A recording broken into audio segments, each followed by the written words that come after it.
এই টাকলা লোকটি দেওয়ালের কড়াই রেখে চিকেনের কড়াই নিয়ে দেওয়ালের পেছনে চলে আসে।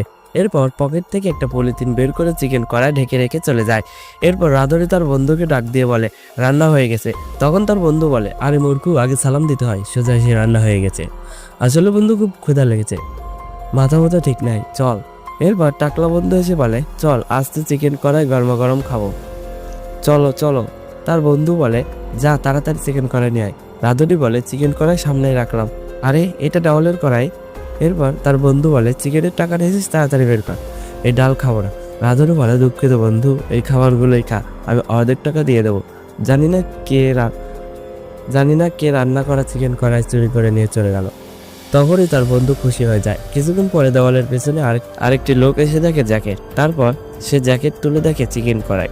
সে তখনই অনেক খুশি হয়ে যায়। এরপর টাকলা দুইটা কমলা নিয়ে সেখান থেকে চলে আসে। শেষে দেখে তার চিকেন